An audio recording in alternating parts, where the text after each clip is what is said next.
तो हमारा टॉपिक चल रहा है प्लांट ग्रोथ एंड डेवलपमेंट। कल हम लोग ने इसके बेसिक्स पढ़े थे और आज हम लोग इसको आगे बढ़ाते हैं। पहले मैं थोड़ा एनसीईआरटी से आपको कल वाला टॉपिक रिवाइज करा दूं, फिर आगे बढ़ते हैं। What is growth? ग्रोथ क्या होती है? Growth is regarded as one of the most fundamental and conspicuous characteristic of living being. यानी ग्रोथ फंडामेंटल है कि नहीं है, और कॉन्स्पिकस का मतलब होता है क्या?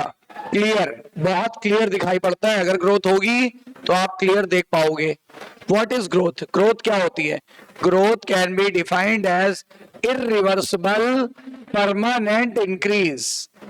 एक मतलब इरिवर्सिबल होती है ग्रोथ, लिविंग में इरिवर्सिबल होती है। मैं फिर कहना चाहूंगा, लिविंग में रिवर्सिबल होती है लेकिन नॉन लिविंग में रिवर्सिबल होती है। कैसे? मैं आपको एग्जांपल बताऊं।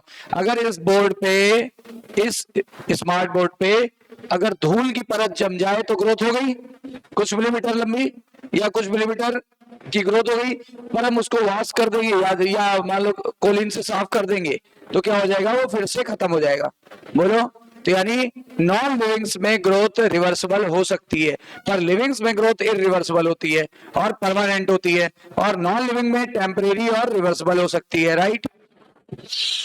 इन साइज किस में हो सकती है?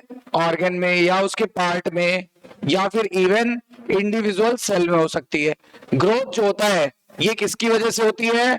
मेटाबॉलिक प्रोसेस द्वारा। मेटाबॉलिज्म में कितनी प्रोसेस आती है? किसी चीज के बनने को क्या बोलते हैं? एनाबॉलिज्म। किसी चीज के टूटने को क्या बोलते हैं? कैटाबॉलिज्म। ठीक है ना? That occurs at the expense of energy. इसके लिए ऊर्जा की जरूरत पड़ेगी। आपको पता है ग्रोथ के लिए एनर्जी की जरूरत पड़ेगी। और वैसे भी ऑब्वियस सी बात है, जब कोई चीज बनाते हो तो आपको क्या चाहिए? एनर्जी। जब कोई चीज तोड़ते हो तो आपको एनर्जी रिलीज होगी। तो बताओ यहाँ पे क्या कर रहे हैं? कंस्ट्रक्शन कर रहे हैं कि डिस्ट्रक्शन? कंस्ट्रक्शन कर रहे हैं कि डिस्ट्रक्शन? कंस्ट्रक्शन कर रहे हो ना। ग्रोथ में चीजों को बना रहे हो ना। बना रहे हो तो इट रिक्वायर्स एनर्जी। ठीक है ना? आगे देखते हैं। Therefore, for example, expansion of leaf is the growth। कह रहे हैं लीफ का चौड़ा होना या उसका एक्सपेंशन होना क्या कहलाता है? Growth. How would you describe the swelling of peace of would? बोलते हैं मान लो कोई लकड़ी का टुकड़ा है और उसको आपने वाटर में डाल दिया है, तो बताओ क्या ये ग्रोथ कहलाएगा? आंसर आएगा, देखो लिविंग के हिसाब से सोचोगे तो आंसर आएगा नहीं, क्योंकि ग्रोथ इज इरिवर्सिबल की रिवर्सिबल। लेकिन नॉन लिविंग के हिसाब से सोचोगे तो वहां ग्रोथ हो गई, है ना? ग्रोथ हो गई। जब पानी में डालोगे फूल जाएगा लकड़ी का गुटका, पानी से निकाल लोगे दोबारा सिकुड़ जाएगा। And this property is known as imbibition. याद आया? तब हम उससे बोलते हैं इम्बिबिशन। कुछ याद आया कि नहीं? कल इसका आंसर लिखाया था कि नहीं लिखाया था? मैंने बोला था वो ग्रोथ है, पर वो नॉन लिविंग की ग्रोथ है कि लिविंग की?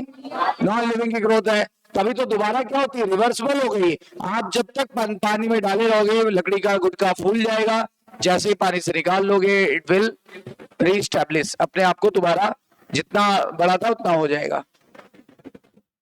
Plant growth is generally indeterminate. Plant growth को जनरली डिटरमाइन नहीं किया जा सकता है। राइट? क्यों? क्योंकि प्लांट में एक कैपेबिलिटी होती है। क्या होती है? यूनिक कैपेबिलिटी होती है, retain the capacity of unlimited growth. Plant unlimited growth करता है, जीवन भर ग्रोथ करता है। इसकी प्रॉपर्टी का इसकी इस प्रॉपर्टी का क्रेडिट जाता है किसको? मेरिस्टेमेटिक टिश्यू को, विभक्त ज्योतिकी ऊतक को, जो सर्टेन लोकेशन पे होता है कि कहीं भी। सर्टेन लोकेशन जैसे सूट टिप, रूट टिप, इनको बोला था एपिकल मेरिस्टेम। जैसे परमानेंट टिश्यू के बीच में दबा था उनको बोलते थे इंटरकैलरी मेरिस्टेम। और याद करो सिलेंड्रिकल भी था, सिलेंड्रिकल वाले को लेटरल मेरिस्टेम बोला था कि नहीं बोला था? ठीक है ना? फिर देखो लिखा हुआ है the cell of such meristems have the capacity to divide. मतलब मेरिस्टेमेटिक टिश्यू के अंदर ये प्रॉपर्टी होती है, डिवाइड होता है। ठीक है ना? खुद से वो अपने आप को मैनेज कर लेता है। The product how ever soon lost the capacity to divide। बोलते बाद में उसमें कैपेसिटी ऑफ डिवीजन लॉस भी हो सकती है, लेकिन जब लॉस हो जाएगी तब वो प्लांट की मेन बॉडी बना देगा। Makeup of the plant body, यानी प्लांट की बॉडी को बना देगा। ये नहीं लिखा कि प्लांट की बॉडी का मेकअप कर देगा, प्लांट की बॉडी बना देगा। सही है ना? फिर आगे, this form of growth wherein the new cell are always being added। मैंने कल बताया था नई नई कोशिकाएं ये वाला टिश्यू लगातार ऐड किए पड़ा है, और इसकी इसी एक्टिविटी के कारण, मेरिस्टेम्स की एक्टिविटी के कारण हम ग्रोथ को क्या बोलेंगे? ओपन फॉर्म की close form? Open form of growth. बोला था कि नहीं बोला था, लिखाया था कि नहीं लिखाया था? What would be happen if the meristem cease to divide, अगर मेरिस्टम नहीं डिवाइड होगा या वो रुक जाएगा, डिवीजन की कैपेबिलिटी उसमें खत्म हो जाएगी, तो it will differentiated and mature, और जब डिफरेंशिएटेड और मैच्योर हो जाएगा permanent tissue will be form. अब वो डिवीजन नहीं करेगा, स्थायी तक बना लेगा। Parenchyma, collenchyma and sclerenchyma, these are the three example of the simple tissue, and there are two example of the complex tissue. The first one is xylem and second one is phloem. You know well, right? Chapter 6 में anatomy की बात कर रहा है, पढ़ चुके हैं। ये जो मैंने दो लाइनें बोली ना अभी, कि दो प्रकार के परमानेंट टिश्यू बनेंगे, एक सिंपल और एक कॉम्प्लेक्स। द सिंपल वन का वो एग्जांपल होता है जिसके सारी कोशिकाएं एक जैसी होती है। दे आर होमोजेनस कि they are heterogeneous? Homogeneous. And you know very well कि they are three type, formula PCS, parenchyma, collenchyma and sclerenchyma. While complex tissue are the two types, that the first one is xylem and second one is the phloem. Xylem is able to conduct the water and mineral, ठीक है ना, from root to leaf, while phloem is able to conduct the food, ठीक है ना, from the leaf to other parts. You know well, right?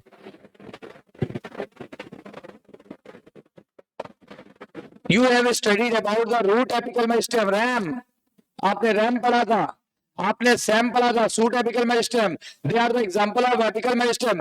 They are present at the tip of stem as well as root. It is able to increase the length of the stem and it is able to increase the length of root towards gravity, and it is towards the sunlight. याद आया कुछ? फिर आपको बताइए, you know that they are responsible for the increase in length. ये length बढ़ाएंगे, तो they are the example of primary meristem के secondary meristem. प्राइमरी ग्रोथ करेंगे कि सेकेंडरी ग्रोथ करेंगे? प्राइमरी ग्रोथ करेंगे of the plant, and the principally contribute the elongation of the plant, लंबाई बढ़ाएंगे। इसीलिए तो मैंने बोला था primary meristem, they are primary meristem because they will form in the earlier stage of the life और later stage of the life. ये जीवन के शुरुआत के शुरू में बने, जीवन के शुरुआत के अर्ली स्टेज में बने, कि जीवन में लास्ट में बने। सो दे आर प्राइमरी की सेकेंडरी। जो बच्चा इस क्लास में पहली बार आया, पहले आया, सबसे पहले क्लास चालू होने से पहले, वो प्राइमरी हुआ। उसके बाद जो बच्चे आए, वो पहला बच्चा जो इस इंटर किया इस क्लास में, व्हाट इज दिस। उसके बाद जितने बच्चे आए वो कैसे हो गए? अच्छा मान लो अब आप आ चुके, अभी कोई और आ जाए तो क्या बोलोगे?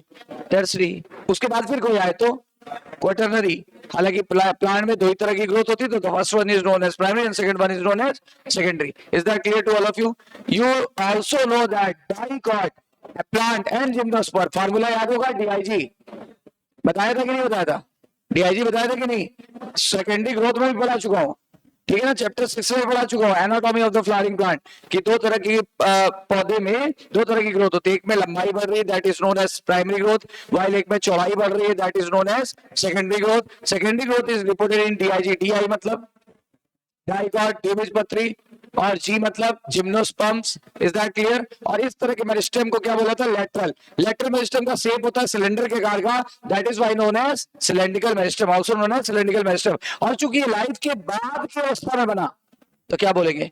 प्राइमरी के सेकेंडरी?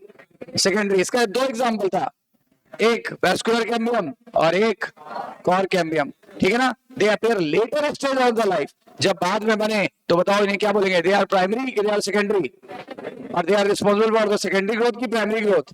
लंबाई बढ़ने को प्राइमरी ग्रोथ और चौड़ाई बढ़ने को सेकेंडरी ग्रोथ। पहले क्या बढ़ती है?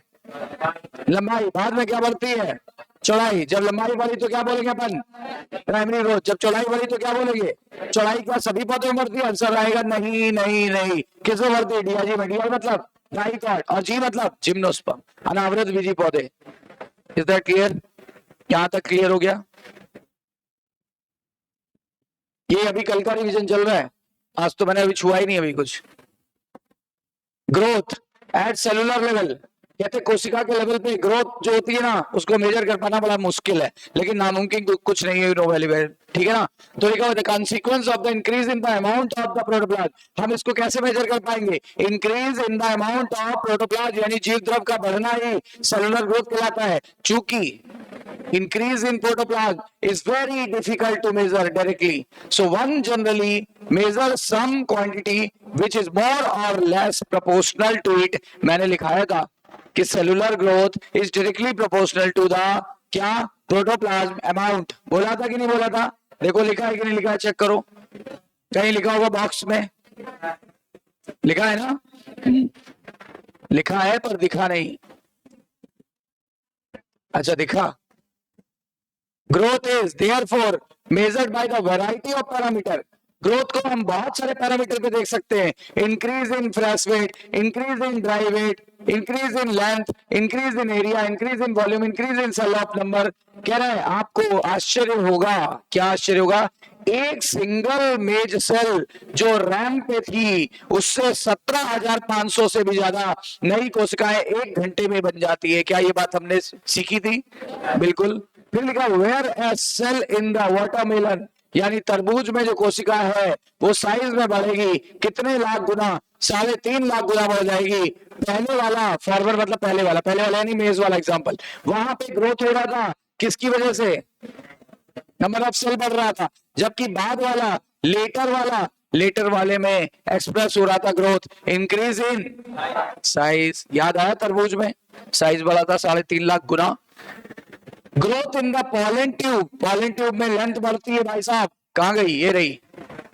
और सरफेस एरिया किसमें बढ़ता है? डाइकॉट लीफ में। अब आप बोलोगे सर डाइकॉट नहीं लिखा, बेवकूफ बना रहे हो। डाइकॉट लीफ का दूसरा नाम क्या होता है? डॉर्सिवेंट्रल लीफ। डाइकॉट का दूसरा नाम क्यों?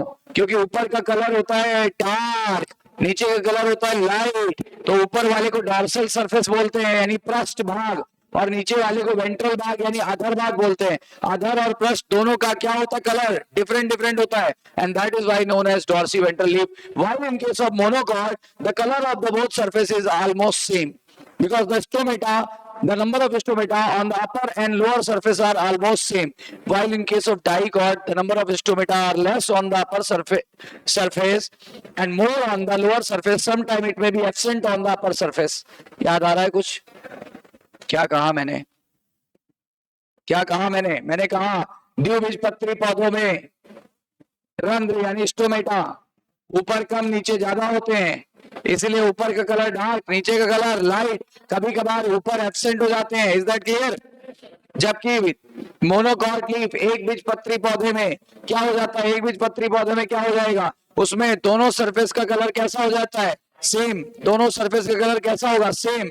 अगर दोनों सरफेस का कलर सेम है तो आप खुद बताओ क्या हो जाएगा? तो दोनों सरफेस का कलर सेम है तो आइसोबायलैटरल लीफ नहीं बोलोगे? बोलोगे ना? चलो, फेज ऑफ ग्रोथ कल यहां तक हम लोगों ने किया था।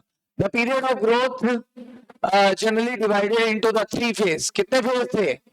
पहला मेरिस्टेमेटिक, दूसरा इलॉन्गेशन, तीसरा मैचुरेशन। पहला वाला जो फेज होता है रूट टिप से स्टार्ट कर रहे हैं, कह रहा रूट टिप से स्टार्ट करते तो सबसे पहले आपको डिवाइडिंग सेल मिलेगी and that is known as meristematic cell.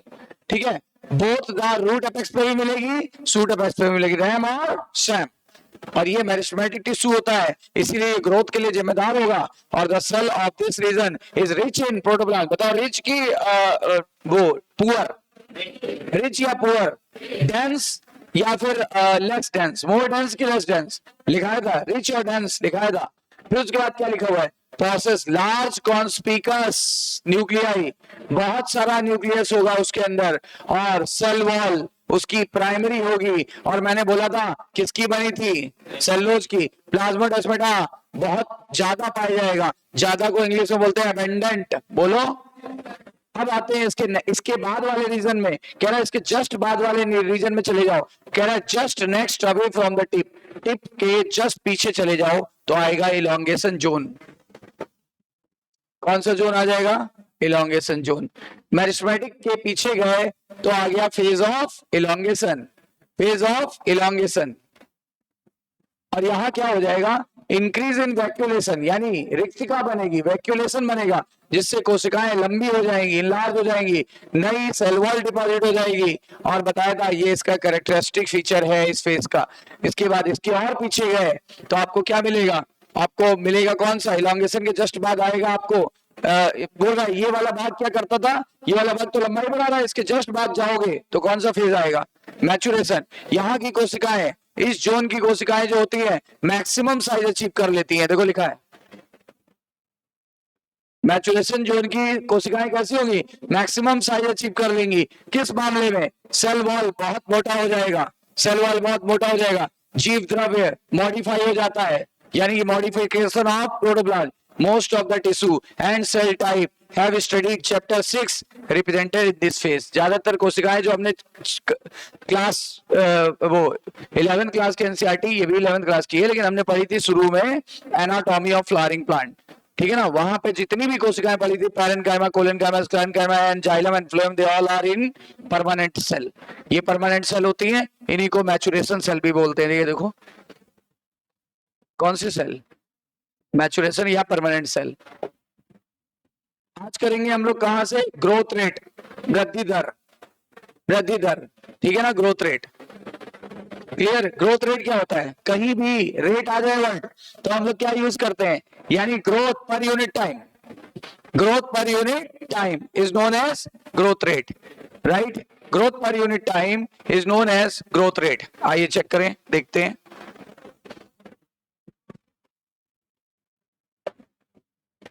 आज का टॉपिक ग्रोथ रेट, हिंदी में बोलते हैं वृद्धि दर।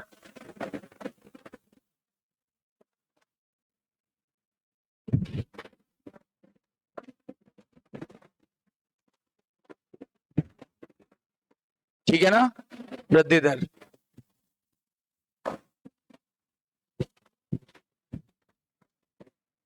It is the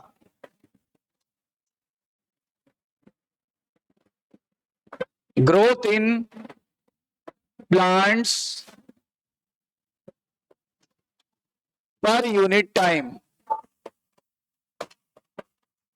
growth in plant per unit time, growth in plant per unit time। तो पौधे में ग्रोथ हो रही है यूनिट टाइम में, मतलब कितनी देर में कितनी वृद्धि हुई, that is known as growth rate. कितनी देर में कितनी वृद्धि हुई, इसे बोलते हैं ग्रोथ रेट।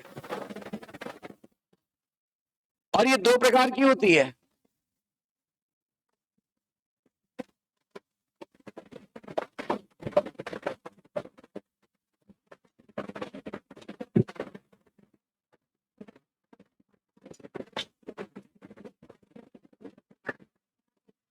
अरिथमेटिक ग्रोथ और दूसरा जियोमेट्रिक ग्रोथ। अरिथमेटिक और जियोमेट्रिक ग्रोथ दो प्रकार की होती है।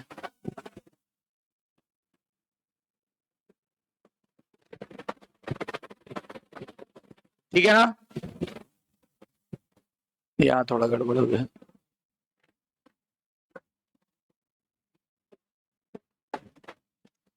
अरिथमेटिक ग्रोथ रेट और जियोमेट्रिक ग्रोथ रेट। सबसे पहले पढ़ेंगे अरिथमेटिक ग्रोथ रेट। पहली हेडिंग है हमारी arithmetic growth rate.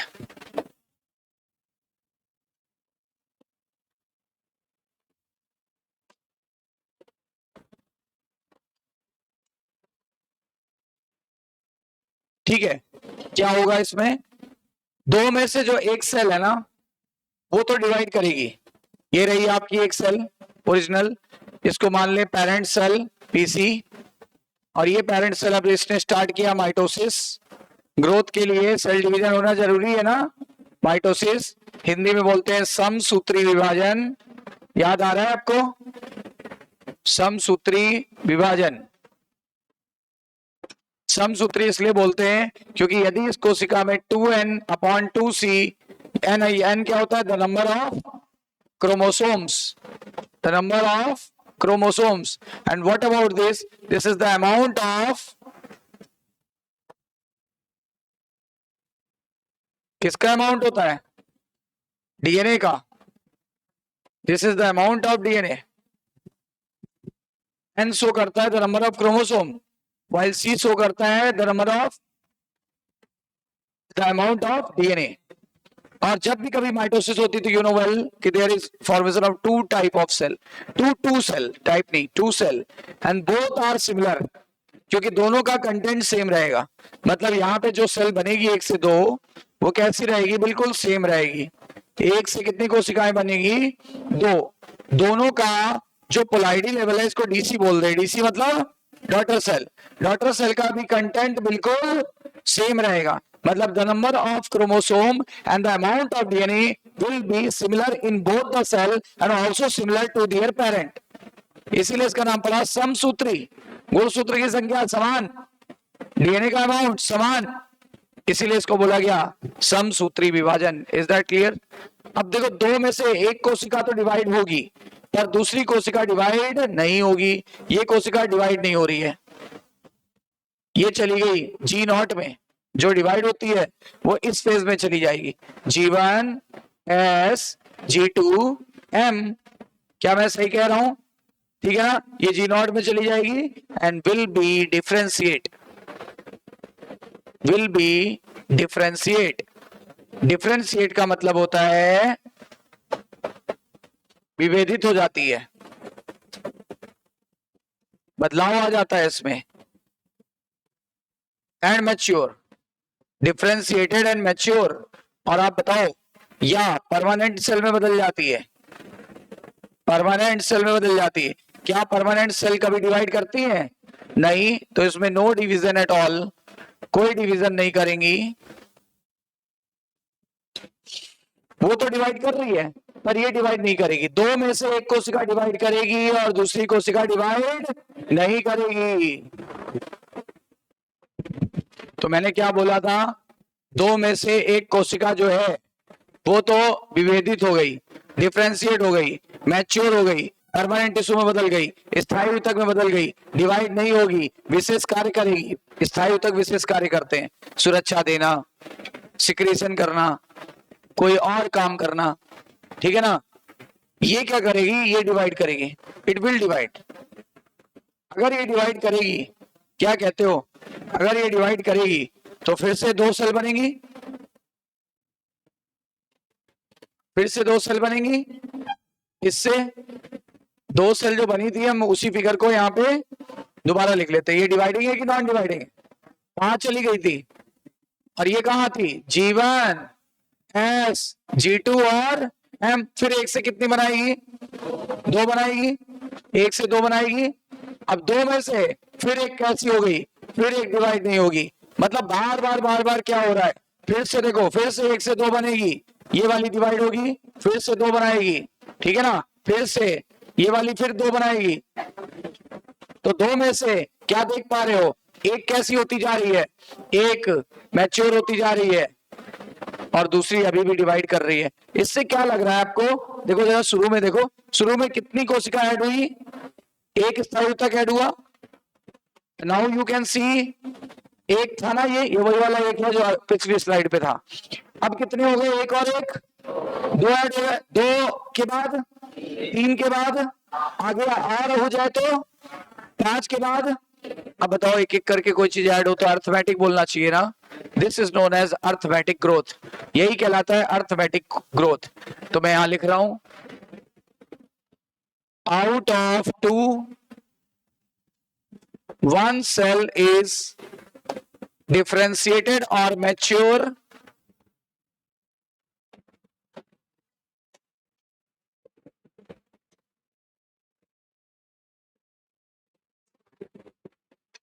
and other cell will still divide.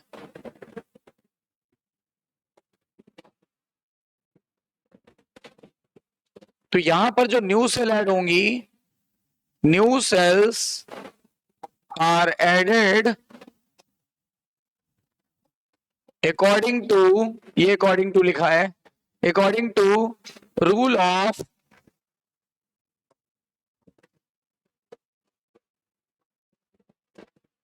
arithmetic. So this is known as, this is known as, देखो पहले एक कोशिका ऐड हुई, अब एक और ऐड हो गई, दो हो गई।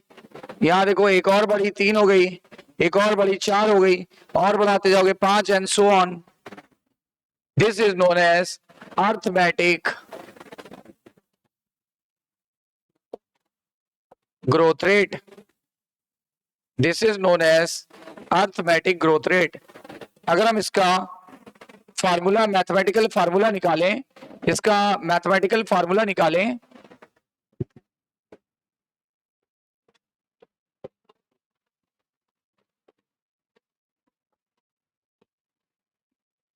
सो we can see L T बराबर L not plus R T. L T बराबर ग्रोथ हाइट या लेंथ बोल सकते थे, height at time T.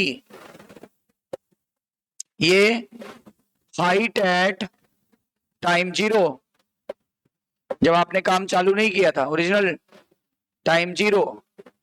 Are is growth rate या elongation per unit time. Growth rate और इलोंगेशन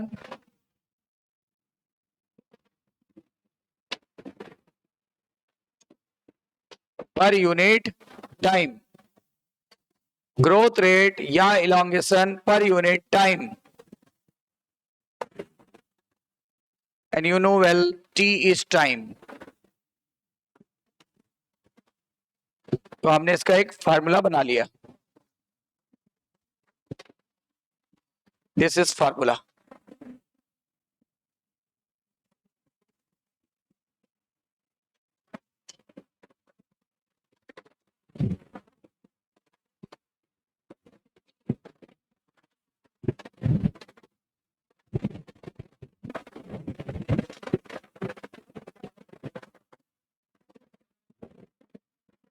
देखो, अब अगर हम इसका ग्राफ प्लॉट करें, इधर ले लेते हैं एक्स एक्सिस पे टाइम, वाई एक्सिस पे ले लेते हैं हाइट ऑफ द प्लांट, जो कि लेंथ में होगी। तो यहां से मान ले ओरिजिनल लेंथ एल नॉट थी, तो यहां से लंबाई बढ़ना चालू हुई तो ये बिल्कुल लीनियर कर्व मिलता जाएगा। लीनियर कर्व, इसका कर्व लीनियर आएगा। और ये क्या है, what about this, this is L not, और यहां पर एल टी टाइम टी पे धीरे धीरे देखो बढ़ रहा है। जैसे जैसे समय आ रहा है ना, जैसे जैसे समय बढ़ रहा है, ये देखो आप मिलाते जाओ, यहाँ पे इधर मिलाओ, इस टाइम पे इतनी लेंथ बढ़ी, इस टाइम पे इतनी लेंथ बढ़ी, इस टाइम पे इतनी लेंथ बढ़ी, ऐसे लेंथ बढ़ती जा रही है। तो जैसे जैसे समय बीत रहा है लेंथ बढ़ती जा रही है, हमें लीनियर कर्व मिलेगा। कर्व कैसा मिलेगा, लीनियर। अर्थमेटिक का कर्व कैसा मिलता है, लीनियर कर्व मिलता है। और एग्जाम्पल क्या है, example is elongation of root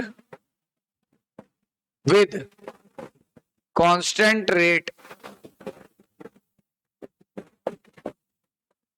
elongation of root with constant rate।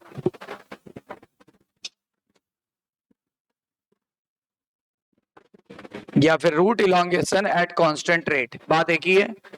Elongation of root या root elongation with constant rate.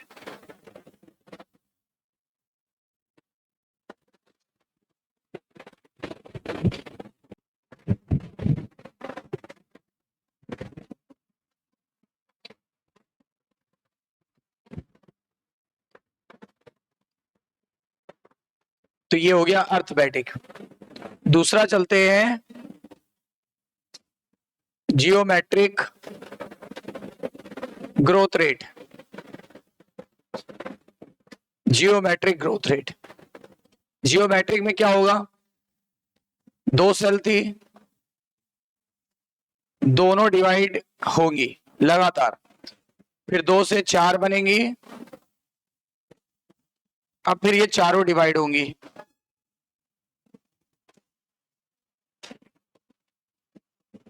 फिर 8 बनेंगी, 8 डिवाइड होंगी, 16 बनेंगी, फिर डिवाइड होंगी। कोई डिफरेंशिएट नहीं हो रही है। क्या लिखा जाए, आउट ऑफ, यहां पे लिखा जाए in this growth, in this growth both cells will be divide.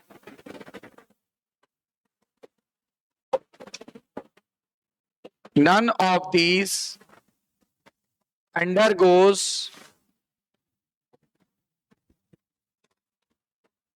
Differentiation, कोई भी डिफरेंशिएशन नहीं करेगी। डिफरेंशिएशन और मैच्योरेशन, कोई मैच्योर नहीं होगी।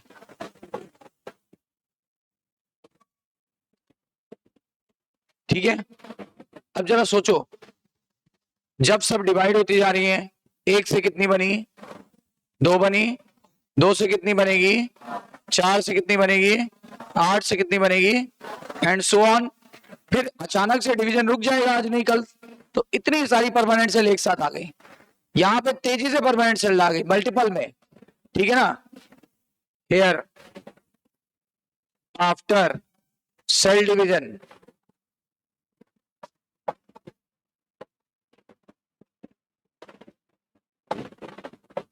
multiple permanent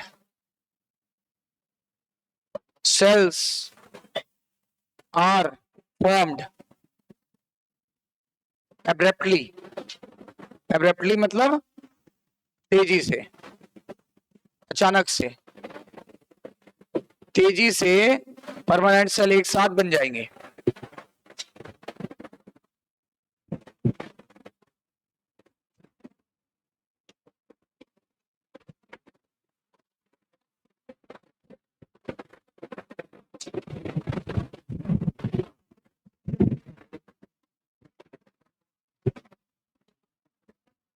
कभी कभी क्या होता है, परमानेंट सेल नहीं बनाना होता है तो लगातार और डिवाइड करती रहती है जैसी आवश्यकता हो।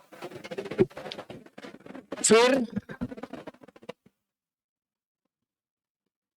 यहां पे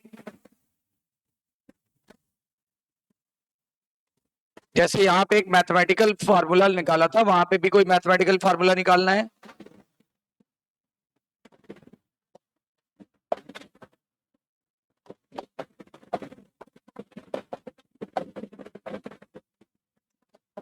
मैथमेटिकल फार्मूला आएगा डब्ल्यू टी बराबर डब्ल्यू नॉट ई की power R T, where W T बराबर weight at time T, weight at time 0 या शुरुआत में, E base of natural log,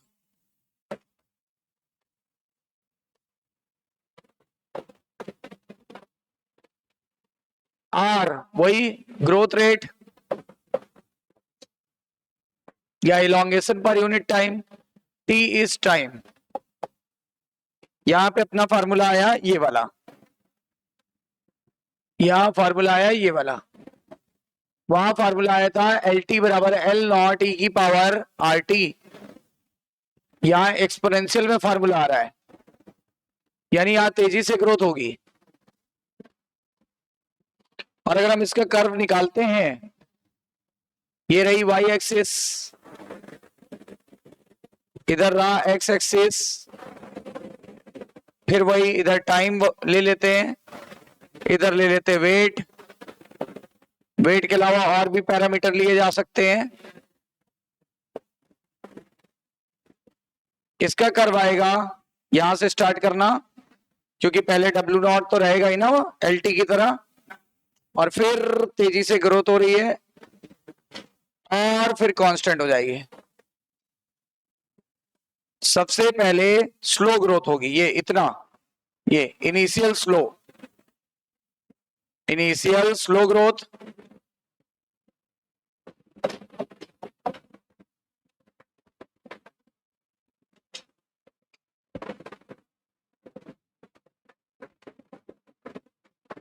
फिर यहां से देखोगे तो रैपिड ग्रोथ,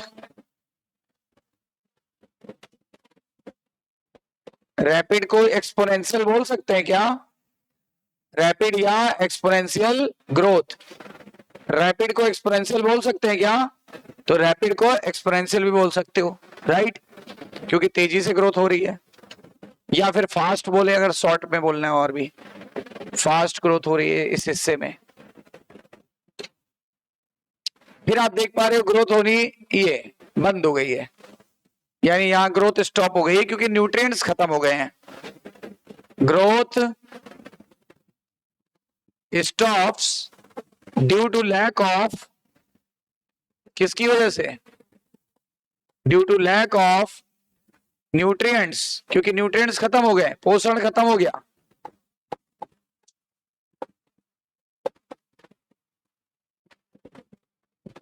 तो 3 फेज आपको मिल गई। पहले वाले को नाम दे देते हैं, पहले वाले को बोलते हैं लैग फेज, दूसरे वाले को बोल सकते हैं लॉग या एक्सपोनेंशियल,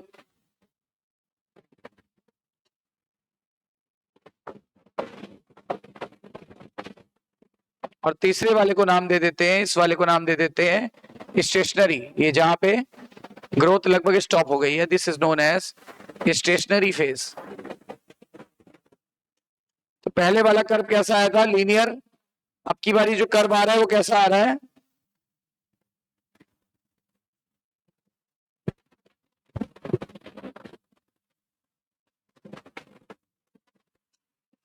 यहां पे जो जियोमेट्रिक ग्रोथ रेट का जो कर्व आता है, curve is S shaped, S के आकार का। कभी कभी एस नहीं दिया होता है तो हम करेंगे sigmoidal, sigmoid shape, sigmoidal, sigma के आकार का, एस शेप या सिग्मोइडल। फिर एनसीईआरटी ने एक क्वेश्चन पूछा है, पहले तो ये कहां होगा, ये वाला ग्रोथ कहां होगा? तो आंसर आएगा हर उस ऑर्गेनिज्म में होगा, हर उस लिविंग ऑर्गेनिज्म में होगा, हर उस लिविंग ऑर्गेनिज्म में होगा जो नेचुरल इन्वायरमेंट में ग्रो कर रहा है, हर उस ऑर्गेनिज्म में होगा। जैसे उसका एग्जांपल बताया था ना, रूट पर कांस्टेंट ग्रोथ हो रही थी, इसका भी कोई उदाहरण होना चाहिए। तो इसका उदाहरण होगा it is reported in,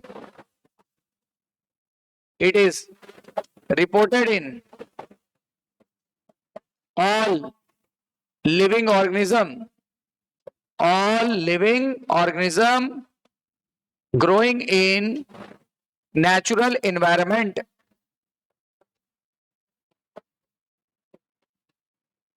growing in natural environment,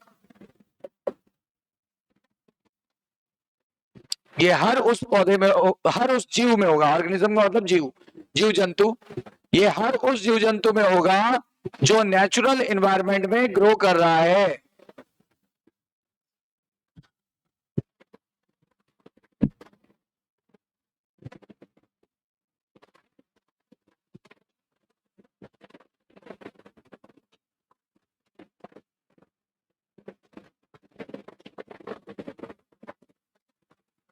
समझ आई बात?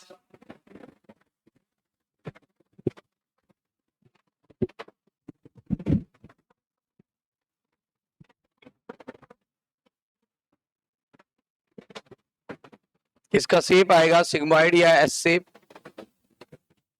और ये टिपिकल ग्रोथ मिले, टिपिकल आपको मिलेगा, इट इज टिपिकल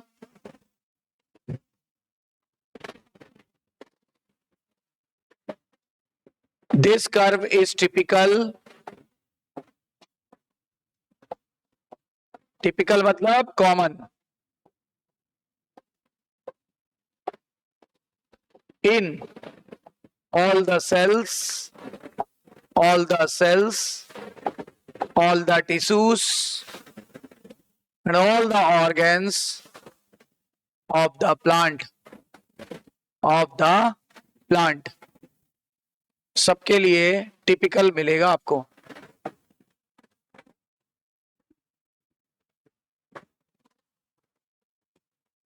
एक क्वेश्चन एनसीईआरटी का वेरी वेरी इंपॉर्टेंट, कि एक ट्री है जो सीजनल है, एक सीजनल ट्री है, मैं एनसीईआरटी का लाइन पढ़ रहा हूं, पूछा है कि what kind of curve can you expect in the tree showing seasonal activity.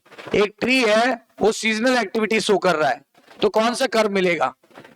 A tree showing seasonal activity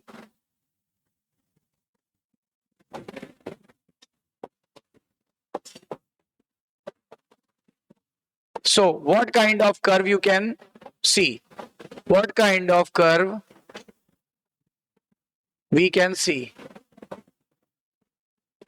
ये हमारा क्वेश्चन है, आंसर यहां है, आंसर है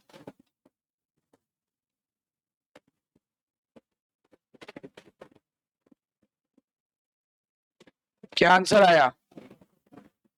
एस शेप्ड और सिग्मॉइड। ये एनसीईआरटी का क्वेश्चन था। एनसीईआरटी जानते हो जगह जगह पे एक क्वेश्चन पूछती है, जैसे वुडन वाला, जैसे और भी क्वेश्चन। तो आंसर आया इसका सिग्मॉइड। सिग्मॉइड कर्व आएगा। कोई पौधा जो सीजनल एक्टिविटी शो कर रहा है उसके लिए कैसा आएगा? और एनसीईआरटी ने बोला है ऐसा कर्व और भी कहीं मिलेगा अपने को कि नहीं मिलेगा? बताओ कहां मिलेगा? कहां सिग्मॉइड कर्व और मिलेगा? जब हमारी ह्यूमन पॉपुलेशन पढ़ेंगे, जब हमारी ह्यूमन पॉपुलेशन पढ़ेंगे तब भी एक ऐसा कर्व मिलेगा, वो भी सिग्मॉइड होगा। ठीक है ना? Similar kind of curve, similar kind of curve is also reported in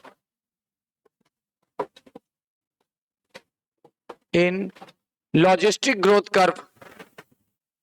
Logistic growth curve आप पढ़ोगे, logistic growth curve of population, logistic growth curve और सिग्मॉइड कर्व भी बोलते हैं, क्योंकि सिग्मा से मिलेगा आपको, सेम मिलेगा।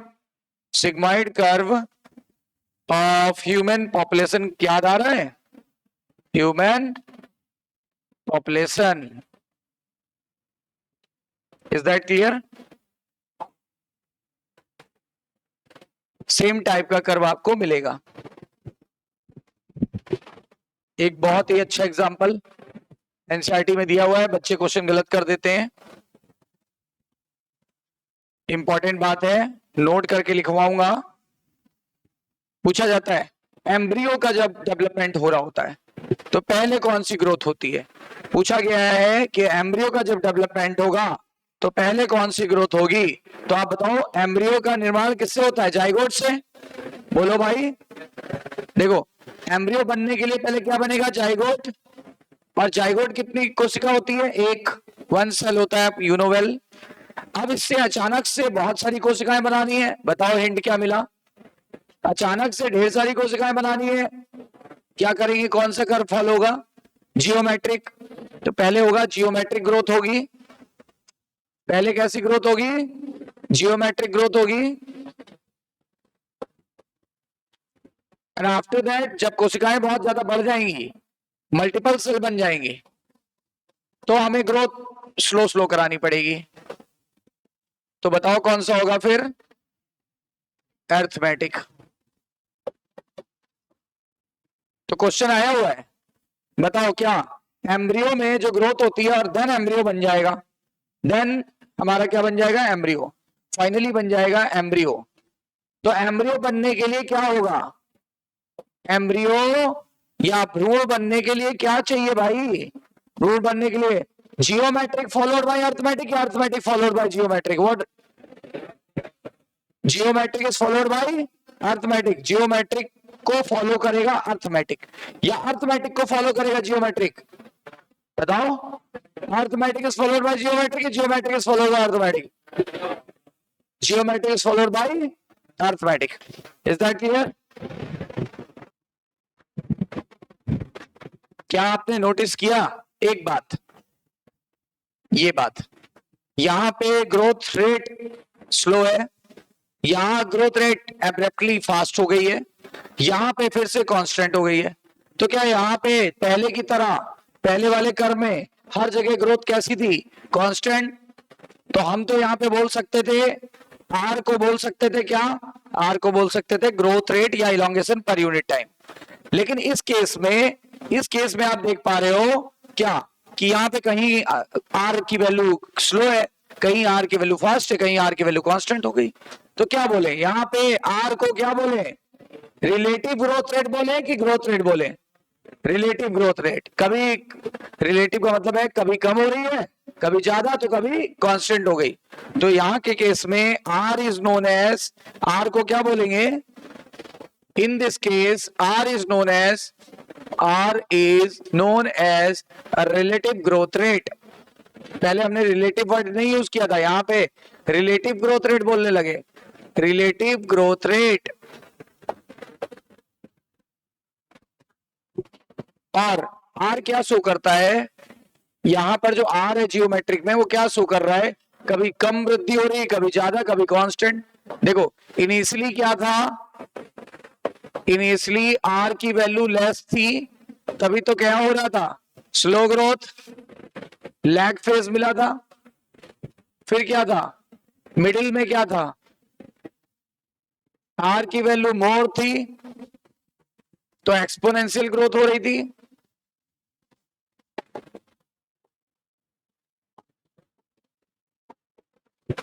एंड में, ठीक है ना, एंड में R की वैल्यू क्या हो गई, कांस्टेंट, तो कैसी ग्रोथ हो रही थी, स्टेशनरी ग्रोथ हो रही थी. Is that clear. और R हमको ये दर्शा रहा है कि कितना प्लांट मटेरियल कहां पे ऐड होगा. यहां कम प्लांट मटेरियल ऐड होगा, यहां सबसे ज्यादा प्लांट मटेरियल ऐड होगा, यहां प्लांट मटेरियल ऐड नहीं होगा. तो यानी क्या, R indicate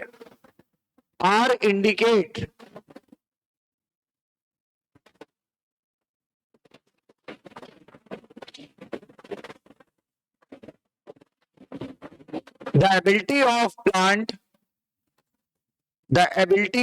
plant to add new plant material. ये नया प्लांट मटेरियल कितना ऐड हो रहा है, उस वैल्यू को दर्शा रहा है. यानी एबिलिटी ऑफ प्लांट, ये this is the ability of plant to add new plant material. R ये दर्शा रहा है, इसीलिए हम इसे एक नया नाम दे देते हैं, so also known as efficiency index. So R is also known as, इसको ऐसे मत लिखो, this is also known as, क्या बोलेंगे, एफिशिएंसी इंडेक्स. बताओ क्या बोलेंगे, एफिशिएंसी इंडेक्स. बताओ पौधे के अंदर नया प्लांट मटेरियल ऐड करने की क्षमता का नाम क्या दे दिया, एफिशिएंसी इंडेक्स. आर को रिलेटिव ग्रोथ रेट बोलते हैं, और it also measure the ability of plant to produce new plant material. Produce करेगा तभी तो ऐड करेगा, और इसी को बोलते हैं एफिशिएंसी इंडेक्स.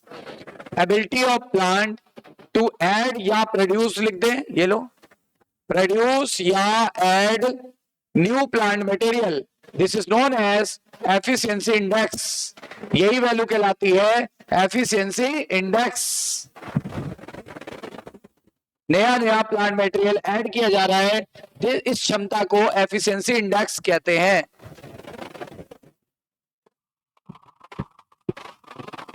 और हम कह सकते हैं,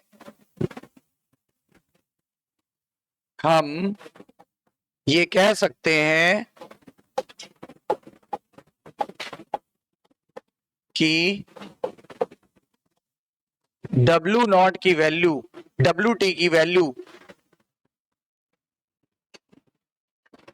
W0 पर डिपेंड करती है.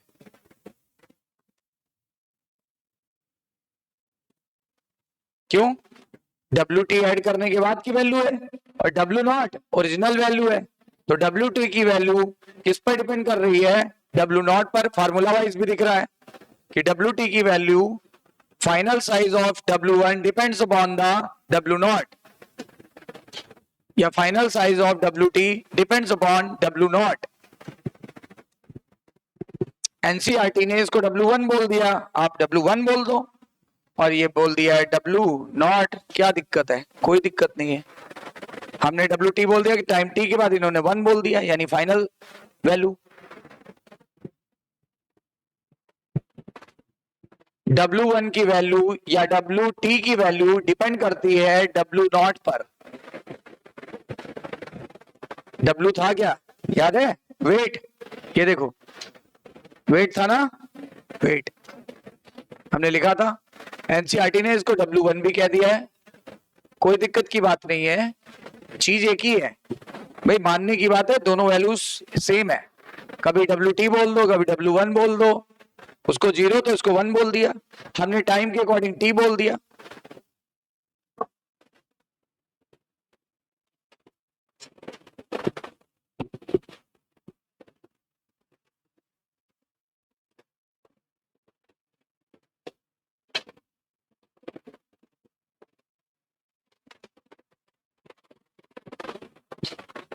क्लियर है?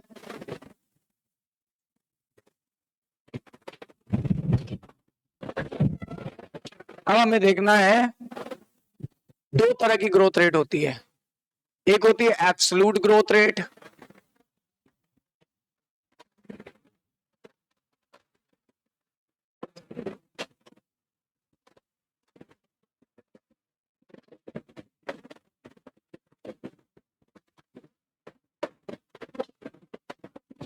और एक होती है रिलेटिव ग्रोथ रेट। एब्सोल्यूट और रिलेटिव ग्रोथ रेट क्या फर्क है? Measurement and comparison.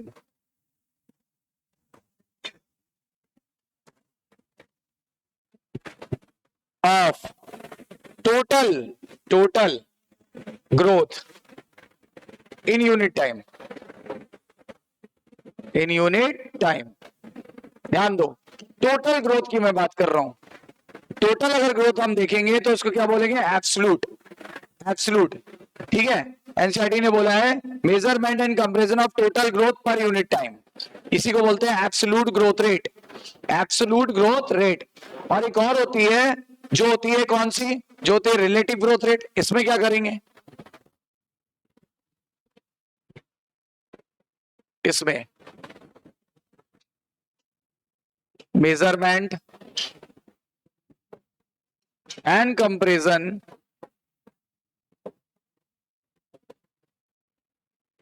of growth rate on common basis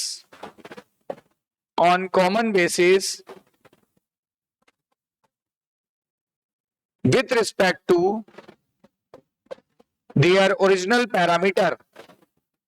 original लिख के इनिशियल बोले, इसकी तुलना हम इनिशियल से करेंगे, इनिशियल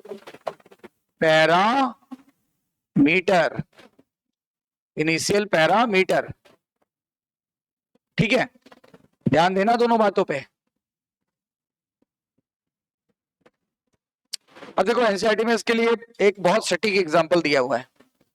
एक लीफ है,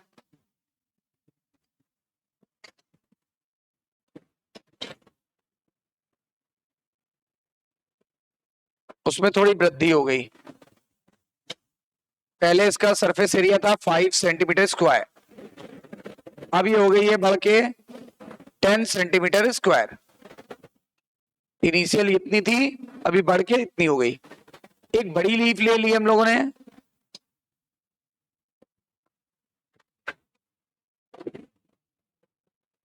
उसका पहले ओरिजिनल साइज था, ये ओरिजिनल साइज है, ये था 50 सेंटीमीटर स्क्वायर, उसमें भी 5 सेंटीमीटर की वृद्धि हुई है, इसमें भी 5 सेंटीमीटर की वृद्धि हुई है, तो फाइनल साइज क्या हो जाएगा?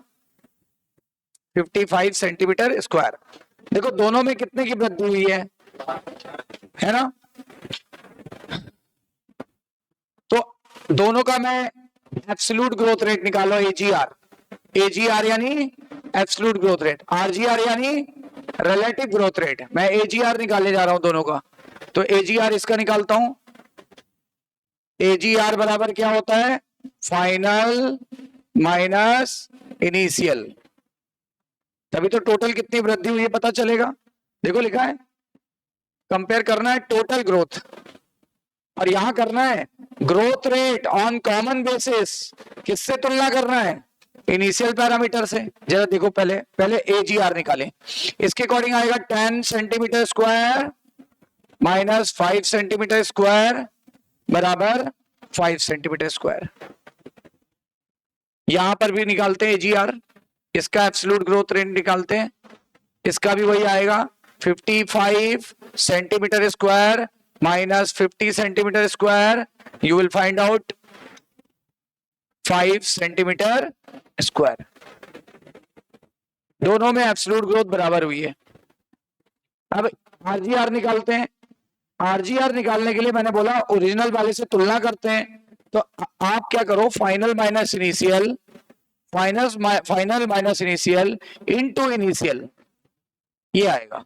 और अगर परसेंटेज प्राप्त करना चाहते हो तो परसेंटेज के लिए आगे किससे गुणा कर देंगे, इतना परसेंटेज में आ जाएगा। तो जरा इसके अकॉर्डिंग निकालो, जरा क्या आएगा, इसके अकॉर्डिंग आएगा आपका, ये वैल्यू तो आप पहले निकाल चुके हो 5 सेंटीमीटर स्क्वायर, और इनिशियल कितनी थी 5 सेंटीमीटर स्क्वायर, और 100 से मल्टीप्लाई करो, आंसर आएगा 100%। यहां 100% रिलेटिव ग्रोथ हुई।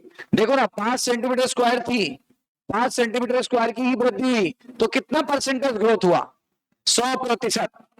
100% ग्रोथ हुआ। यहाँ पे मेरे पास 5 रुपए थे, 5 रुपए मुझे मिल गए, तो अब मेरे पास कितने परसेंट वृद्धि हो गई, 100% वृद्धि हुई। अरे 5 रुपए थे, 5 रुपए और मिल गए, तो क्या हो गई, 100% वृद्धि नहीं हो गई। 5 रुपए थे, 50 पैसे मिले, तो कितनी वृद्धि हो जाती, तब 10% हो जाती।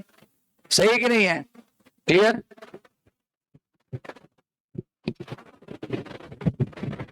तो यहाँ 100% वृद्धि हुई।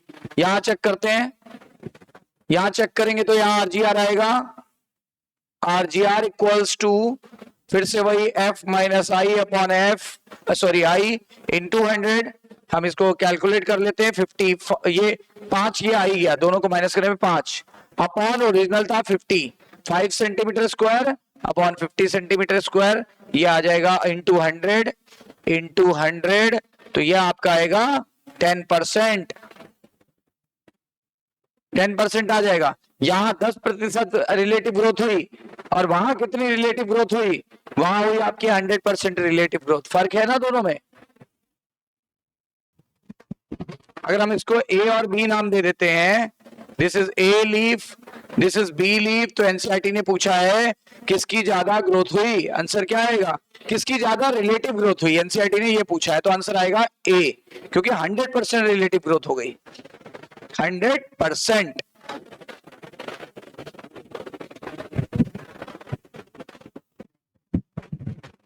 अब आते हैं compare, sorry conditions of growth. Conditions क्या चाहिए, कंडीशंस फॉर ग्रोथ, ग्रोथ के लिए क्या क्या कंडीशंस चाहिए, ग्रोथ के लिए चाहिए वाटर, ग्रोथ के लिए चाहिए O2, ग्रोथ के लिए चाहिए न्यूट्रिएंट, ये तो चाहिए ही चाहिए। सबसे पहले हम आते हैं वाटर पे, जो वाटर होता है वो चाहिए चाहिए, क्योंकि वाटर क्या करता है, ये helps in cell enlargement, cell को इनलार्ज करता है, आया हुआ क्वेश्चन है। और क्या करता है, सेल एक्सटेंशन, सेल को फैलाता है, सेल एक्सटेंशन, ठीक है ना। उसके अलावा ये क्या करेगा, ये सेल को टर्जिड बनाता है, यानी फुलाए रखता है, सेल को टर्जिड बनाकर, टर्जिड मतलब फुलाना, फूलना,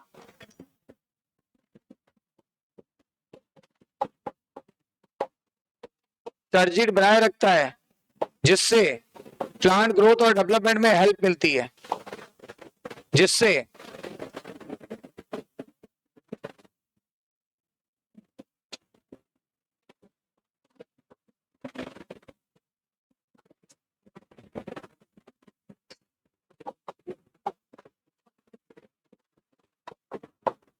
प्लांट ग्रोथ एंड डेवलपमेंट में हेल्प मिलती है, प्लांट ग्रोथ एंड डेवलपमेंट में हेल्प मिलती है। Is that clear.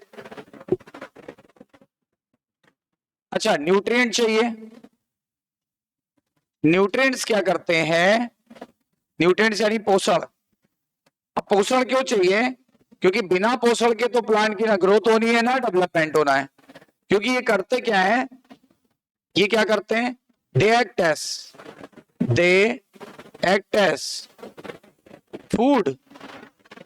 फूड की तरह कार्य करते हैं, फूड। और हम बोल सकते हैं, जबकि हम चैप्टर पढ़ चुके हैं, रेस्पिरेटरी सबस्ट्रेट, याद आया, रेस्पिरेटरी सबस्ट्रेट की तरह काम करते हैं। और रेस्पिरेटरी सबस्ट्रेट व्हेन ऑक्सीडाइज्ड किसकी प्रेजेंस में, in the presence of O2 then a lot of energy will be released, बहुत एनर्जी निकलेगी, a lot of energy will be released। और हमने पहले ही पढ़ा था कि ग्रोथ के लिए एनर्जी चाहिए, यानी this energy will be used for what, for growth and development.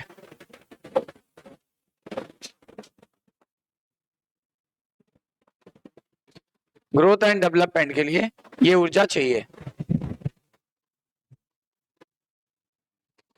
हम कह सकते हैं इसका मतलब कि ऑक्सीजन का रोल इनडायरेक्ट है, देखो डायरेक्ट यूज नहीं हो रहा है पर इनडायरेक्ट तो है। प्लांट अगर रेस्पायर नहीं करेगा तो प्लांट कैसे ऊर्जा देगा, यानी प्लांट को रेस्पायर करने के लिए O2 की आवश्यकता होगी।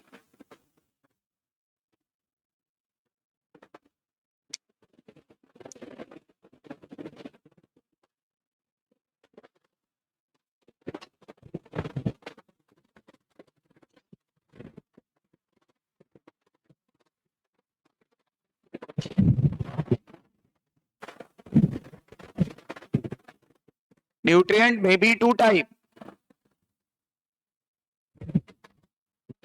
It may be two type.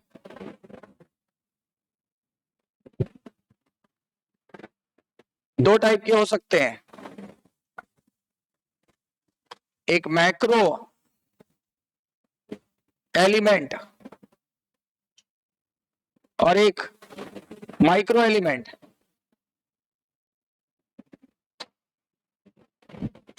यानी बृहद वाले और सूक्ष्म वाले दो होते हैं, मैक्रो और micro element. Is that clear? अब देखो, ये ऊर्जा ही नहीं देते, सिर्फ एनर्जी ही नहीं दे रहे हैं, ये पौधे का जीव द्रव्य भी बनाते हैं, यानी प्रोटोप्लाज्म। ये ऑल्सो हेल्प्स इन, सिर्फ एनर्जी नहीं देते, ऑल्सो हेल्प्स इन, ऑल्सो इसीलिए लगा रहा हूं क्योंकि ऊर्जा नहीं देते और भी अन्य काम भी कर रहे हैं। Also helps in protoplasm synthesis, NCERT की लाइन है, प्रोटोप्लाज्म सिंथेसिस। ये प्रोटोप्लाज्म की निर्माण भी करते हैं, जीव द्रव्य का निर्माण भी करते हैं, ठीक है ना, जीव द्रव्य का निर्माण भी करते हैं। अच्छा, ऑक्सीजन डायरेक्टली यूज नहीं, वो ऑक्सीजन डायरेक्ट रोल में नहीं दिख रही है, इनडायरेक्ट रोल में दिख रही है, क्योंकि oxygen will use in the process of respiration. ये फूड को ऑक्सीडाइज करने के काम आएगी, जिससे ऊर्जा मिलेगी। तो तीन केमिकल तो हमें याद हो गए, तीन केमिकल याद हो गए।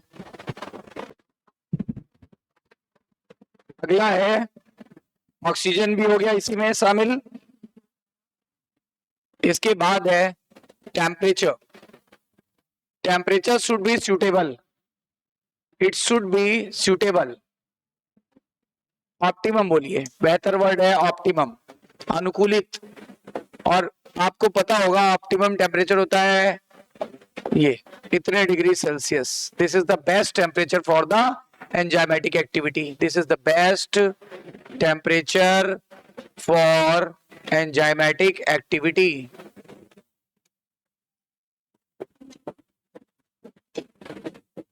और साथ ही जब बात एंजाइम की आई है तो पीएच की भी बात कर लो। एंजाइम्स विशिष्ट पीएच पर ही काम करते हैं, एंजाइम्स स्पेसिफिक पीएच पर ही काम करते हैं, बेस्ट परफॉर्म करते हैं।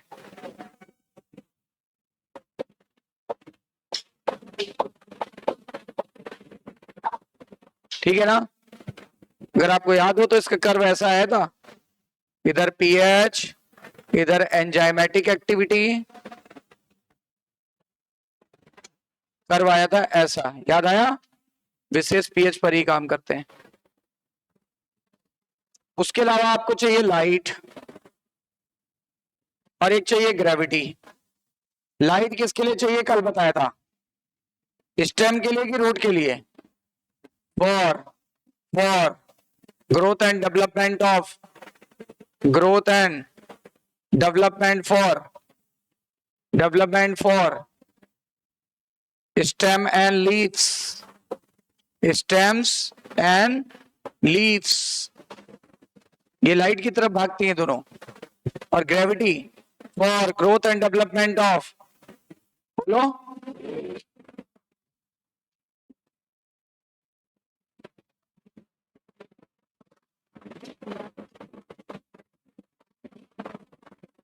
Is that clear? यहां तक क्लियर हो गया?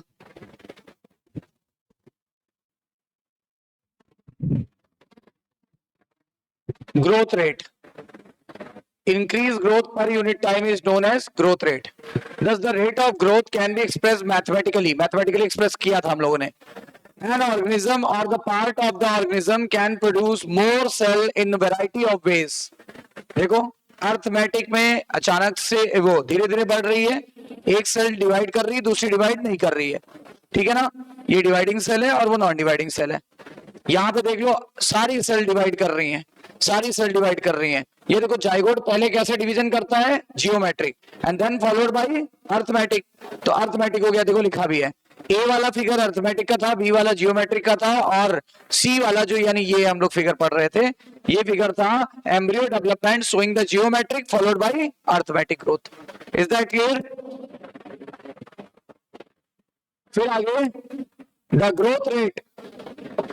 growth rate so increase may be arithmetic or geometric. In arithmetic growth following mitotic cell division, only one daughter cell continue to divide while the other differentiate and mature. याद आया? दो में से एक कोशिका डिवाइड कर रही थी और दूसरी मैच्योर या डिफरेंशिएट हो गई थी। फिर बताया गया simplest expression of arithmetic growth is exemplified by, यानी एग्जांपल क्या है, root elongation with the constant rate, root elongation with the constant rate. याद है, पूरा कवर हुआ है, लिखाया गया है सब अलग से। फिर लिखा on plotting the length of the organ against the time, curve कैसा मिलेगा, linear.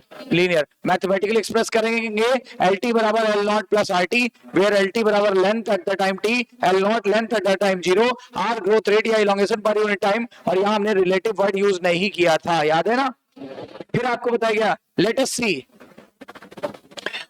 What happens in geometric growth? Geometric growth में क्या होता है? In most of the system initial पहले कैसा हुआ था, स्लो वाले को हमने क्या नाम दिया था, लैग। फिर अचानक से तेजी हो गया था, रैपिड हो गया था, हमने रैपिड वाले को एक्सपोनेंशियल या लॉग नाम दिया था, याद आया। उसके बाद क्या हुआ, दोनों प्रोजेनी सेल यहाँ डिवाइड करेंगे माइटोटिक डिवीजन द्वारा, ठीक है, retain the ability to divide, दोनों रिटेन रखेंगे ability and continue to do so, यानी लगातार ऐसा ही होगा, कोई अभी यहाँ पे स्टॉपेज नहीं आएगा, तो लगातार यहाँ ग्रोथ होने लगेगी।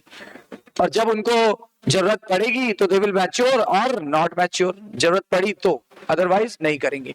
With the limited nutrient supply, चूंकि न्यूट्रिएंट लिमिटेड था तो ग्रोथ धीरे धीरे स्लो होने लगी और फाइनली किस फेज पे जाके रुक गई, stationary phase. If we plot the parameter of growth against the time we get the typical sigmoid और एस शेप कर्व। याद आया कुछ, सिग्मॉइड या एस शेप कर्व आएगा, और sigmoid curve is the characteristic of the all living organism growing in the natural environment. क्या ये बात हम लोगों ने लिखी है? कह रहा है ये सबके लिए कॉमन होती है, सभी सेल के लिए, सभी टिश्यू के लिए या सभी ऑर्गन के लिए ऑफ द प्लांट।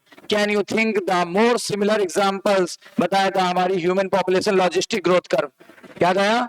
फिर आपको बताया what kind of curve can you expect in the tree showing the seasonal activity. एक ट्री था जो सीजनल एक्टिविटीज हो कर रहा था, what kind of curve we can expect, sigmoid बना के बताया, आंसर लिखा है सीधे। फिर बोला गया क्या फार्मूला फॉलो होगा, W1 बराबर W नॉट ई की पावर आर टी, इसको W t बराबर W नॉट ई की पावर आर टी भी बोल सकते हैं, सब कुछ आप जानते हो। आर को यहाँ ग्रोथ रेट ना बोल के आगे चल के क्या बोल रहे हैं, relative growth rate. R in this case is known as relative growth rate, और उसी को बोलेंगे the ability of plant to produce new plant material, this is also referred as efficiency index. क्या ये बात लिखी थी? और ये बात भी बताया था, WT या W1 depends upon the W not. एक एक लाइन क्लियर है? क्या ये पिक्चर क्लियर है? पढ़ा था, बताओ इसमें एब्सोल्यूट ग्रोथ कितनी हुई, 5, इसमें ये एब्सोल्यूट 5, ठीक है ना, इसमें रिलेटिव 100%, इसमें रिलेटिव 10%, और पत्तियों को नाम दिया था ए और बी। Is that clear? कह रहा दो तरह की ग्रोथ होती है, सीधे यहां पे आ जाए। एक में हम लोग ने मेजरमेंट एंड कंपैरिजन किया था total growth per unit time, total को क्या बोलते थे? Absolute growth rate. और एक में हम लोग ने क्या किया था, पूरे सिस्टम में पर unit time expression on A common basis, ये लाइन इस्तेमाल की थी ना, लेकिन हमने तुलना की थी किससे? इनिशियल पैरामीटर से, तब हमने उसको नाम दिया था रिलेटिव ग्रोथ रेट। याद आया? और यहाँ पे दो पत्तियां ली थी, एक और ए और बी, फिर पूछा है किसमें रिलेटिव ग्रोथ रेट ज्यादा होगी, क्या आंसर आया था? ए में। विच एंड वाई, तो ये सब हम लोग को रीजन पहले से ही पता है। कंडीशन जो अभी अभी करा है, क्या कंडीशन होगी? Why do you try write down the thing necessary condition, बोलते हैं कोई नोट बताओ, कुछ नोट करो कि क्या क्या चाहिए। चाहिए पानी, चाहिए ऑक्सीजन, चाहिए न्यूट्रिएंट, ये सब बहुत इसेंशियल है ग्रोथ के लिए। Plant grow in size, plant को साइज बढ़ाना है, इसलिए सेल का एनलार्जमेंट होना जरूरी है। सेल के एनलार्जमेंट के लिए क्या चाहिए था? पानी। सेल को टर्जिट बनाए रखने के लिए क्या चाहिए? पानी। जब सेल टर्जिट होगी तभी एक्सटेंशन ग्रोथ होगा, ठीक है ना, तभी उसका विकास होगा। फाइनली वाटर स्टेटस बहुत जरूरी है पानी के उसके पौधे के लिए, वाटर स्टेटस बहुत जरूरी है। Is that clear? Water also provides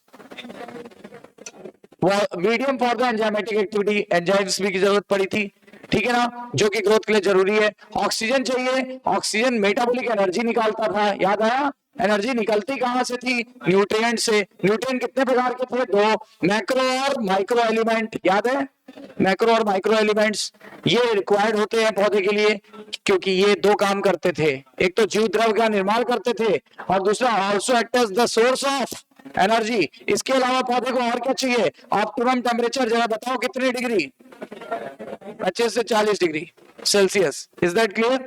और ये बेस्ट होगा ग्रोथ एंड डेवलपमेंट के लिए। कोई भी डेविएशन हो गया, अगर कोई भी डेविएशन हो गया, पौधा डेट्रीमेंटल हानिकारक प्रभाव पड़ेगा, सर्वाइव नहीं कर पाएगा।